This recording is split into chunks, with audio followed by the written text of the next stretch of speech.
Hey everybody, welcome back to Cooking with Corey. Today on Cooking with Corey, cottage pie. It's going to be delicious. Stick around. Let's get her going next. Alright folks, let's go through our ingredients today. 3 pounds of Yukon Gold potatoes, which are back there in the pot on the stove. 3 pounds of them are peeled and quartered and getting ready to go to a boil. Always use cold water. Add some salt to them when you're bringing them up to a boil. Some tomato paste. That's a little can, and how much is it? 6 ounces. I don't know if I'm going to use all that either. 3 ribs of celery, cut on a bias. We're going to do a little cutting thing after this to show you little knife skills. 3 carrots, medium carrots, cut on the bias right there. 3 cloves of garlic, diced. 2 cups of peas. Don't know if we're going to use all those peas. That's a lot of peas. And 1 medium onion, diced. We're probably going to use 2 to 4 cups of beef stock. Obviously some flour to make our roux. We got some rosemary fresh that I have chopped up already. 1 tablespoon of Worcestershire sauce. Some fresh thyme. And 1.5 pounds of ground beef. Now if we were making a shepherd's pie, we'd be using some lamb, but we're not. So we gotta call this a cottage pie. So let's do a little knife skill tutorial next. Okay, let's do a little slicing and dicing here. And these are just, you know, simple cuts. They got fancy names and we're not gonna go through them all. Some of these cuts we're doing today, like these over here that I've already done on some of the carrot. You know, you call that a bias cut, I guess. Loosely a pizon, but a pizon cut would be something more like, you know, you're just going regularly. It should be 1/2 inch thick and you're just going right through the vegetable, so you're not losing its integrity or what it looks like. Anyway, so let's just do some simple stuff here. We got 1 carrot, which I have totally took the skin off, and we're going to take a little bit off of each side of it here. And this serves a purpose here. So, see how we're making a little square here? Oops. Right, so now we got a square. And this thing isn't going nowhere. My table's wobbly, but it's not wobbly. It's nice and solid. So, let's say you want to make some little matchsticks out of a carrot. So you take just a thin cut, like so. Pull it back. See how nice and thin that is? And then you just go through with your knife. And that's what you get. Some nice matchstick cuts of carrot. Now, say you wanted to make some small dice, some large dice. Let's make a large dice, and now you know how to do it. So let's just make a large dice. So let's take this right down the middle. Obviously, there we go. Then we're going to take that right down the middle there. And this really isn't a large dice. It'd be more like a medium dice because of the size of this carrot. Take that down the middle, like so. Round, and then you're just going to run your knife through it to the size of the cubes that you want. And there you got it. So you get the point of that. See? You can make those big as small as you want, depending on the slice. The cut we're doing tonight is on the bias. And it's a simpler cut, and all I did was I peeled the carrot, took it down the middle, and you could do this with any vegetable. I did it with the celery also. And so we got 1 piece there. It's like a half moon. Look at it. Okay, you take it like this, you put your knife like this, get a different angle on it, and your first cut's not gonna look good. It's not gonna look right, you know, so, but then your cuts are gonna go into nice little bias cuts like that.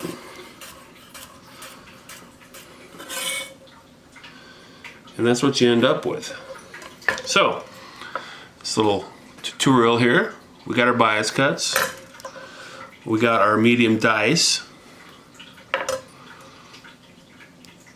And we got our matchsticks. Whatever you want to call them. Obviously, now you know. You can make them bigger, smaller, do what you want. It works with potato too. Just take the sides off of that, square it up, make them the size you want. Alright, let's get cooking next. Enough of that. All right, time to get this shepherd pie going. Obviously, our carrots are gonna take the longest here. And we do kind of, hopefully, we'll have a little bite at the end. So let's get them started, them into the mix. And why not get our onions, because, you know, why not? Those in there also. And I'm gonna get my celery in there right now also. Boom, get a nice sizzle on our pan, looking good. Gonna hit it with a little bit of salt, fresh cracked pepper,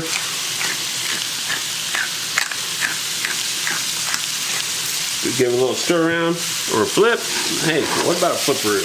Yeah, let's just give it a flip. All right, let's start cooking this. I've been rolling 10 minutes here, medium high heat with our, actually it's a mirepoix, carrot, celery, onion. Smells delicious. It is delicious. Let's add some ground beef to it. We're gonna add 1.5 pounds of ground beef to our mixture, maybe, if I can get it over here. Let's go. Get her in there. And the fat from this is 80-20. The fat from this is gonna help us with our roux to thicken our sauce up. Get her all in there. It's good stuff. I don't know if we're quite to 1.5 pounds. I think this is a 2-pounder, so we need a little bit more. Get a little bit more in there.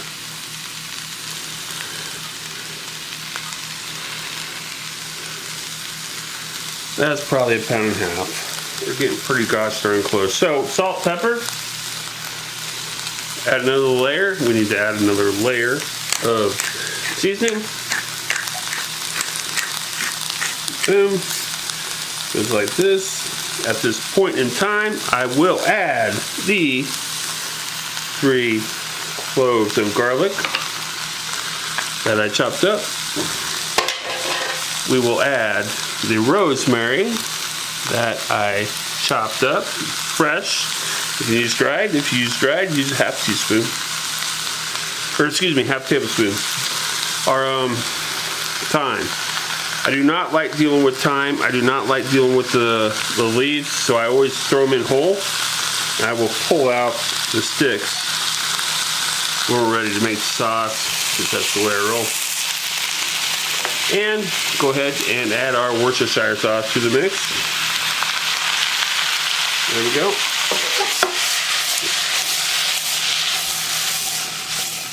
Give it a toss.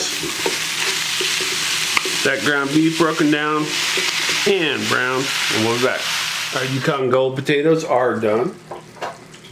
They are boiled. They are back into the pot after they've been drained. Try to get as much water as you can out of them. And this pan is hot, so that will take a little bit extra out of the bottom of it. 1 stick of delicious butter will go into the mix there.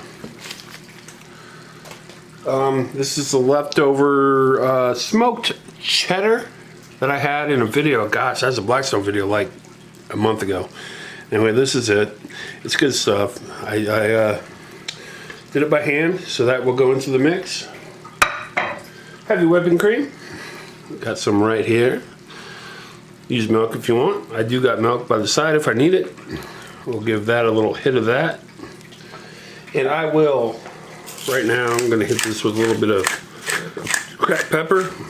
There are people that are weird about having black pepper in their mashed potatoes. I'm just going to say you guys are weird. It doesn't matter. Even though there's a fleck of pepper in there, it's what it is.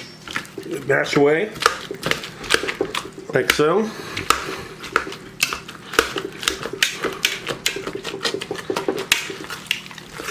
You got to get your potatoes mashed to your consistency that you want. I'm going to work at this. I'll bring it back. We are back with our mashed potatoes, and these aren't perfect. These do got some chunks, because I think a good mashed potato needs some chunks. Let's taste it.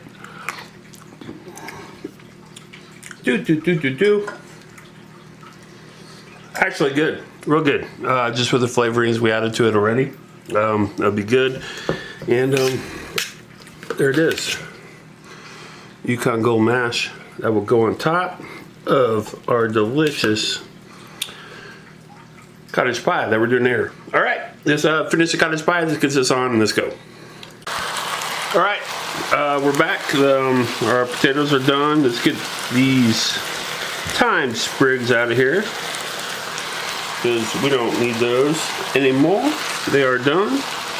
Get most. If you miss one, it is what it is. But I think that should be all that I had in mind. All right, now we want to toast some tomato paste. So, boom, half a can. That is a 6-ounce can, so that's 3 ounces right there. Get that down in the bottom and get that working down in the bottom so that can really get toasted up for you. Oh, another time. Go, I was wrong. All right, gonna work this in. We'll be back. Our tomato paste is doing its job and making some deliciousness in our pan. I love that. Let's go ahead and hit it with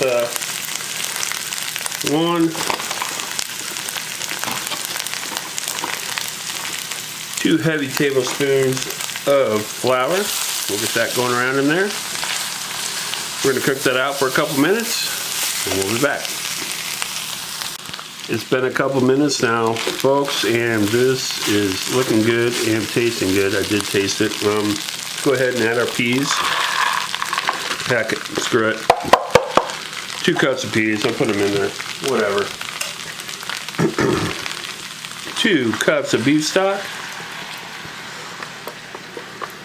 This is a 4-cup thing, so I need 2.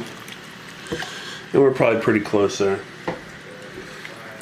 I will hit this with a little bit of black pepper right now. No salt, because it doesn't need it. But it could use some fresh cracked pepper. Do that. We're going to bring this up to simmer and get it thickened up. All right, here we are. It's been probably 10 minutes. It didn't give me the thickening power that I wanted, so I just let it reduce for 10 minutes. And now it is nice and rich and hearty. So just let it reduce 10 minutes. I mean, stir it, keep it going. And there you go. Let's build it next. Well, it's time that we get her going here, don't you think? Here's our mixture. Like I said, I did reduce it for 10 minutes after the fact. I thought it would thicken up, but it didn't. It did, but not to where I wanted it to. 9 by 13 pan. Let's get all our mixture in there, like so. Give her a good swish around. Oh yeah, it's looking good. That's where we want it. That's the thing right there, people. Reduce that sucker afterwards. Get it to the point where there's not a ton of liquid left in there. You'll be good. And that's what we wanted, and that's what we got so far. Looking good. All right, it is time to bring our mashed potatoes to the party. Yay! All right, here we go. And I'm not gonna do anything fancy with these like a lot of people do. I'm not. We're just gonna get those in there, like so. Because I don't see no need for it. I mean, this is home cooking. I mean, it's not restaurant quality food we're trying to dolly out here, so there's no need to get fancy with it. And as you can see, I'm not. All right, that just goes over, and we will swish all this over like so. I'll get that off there, get to the edges, put another dollop in there over here, and get it all covered.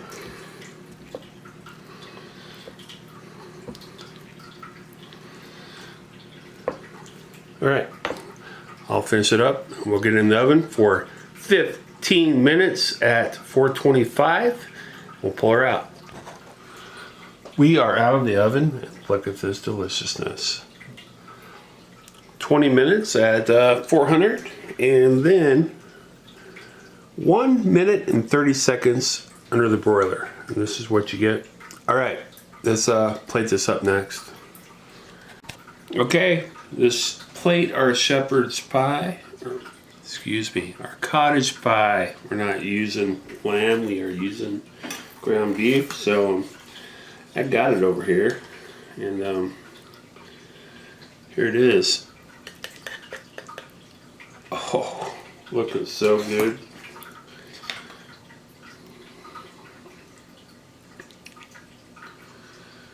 Heck yeah. Now, we're not worried about it setting up because, by golly, we could have let it set and it was set up. That's all good. Little green onion to the party. And it is looking good. Now that is a shepherd's pie to be proud of. Let's take a bite. Oh man, it is steaming hot. Good, good, good, good, good. Wow. Rosemary. Garlic. Wow. Very flavorful. All right. Thank you for watching another episode of Cooking with Corey. I appreciate it. Make this shepherd's pie. Make it your own. Hey, don't forget to like, share, and subscribe. We'll see you next week.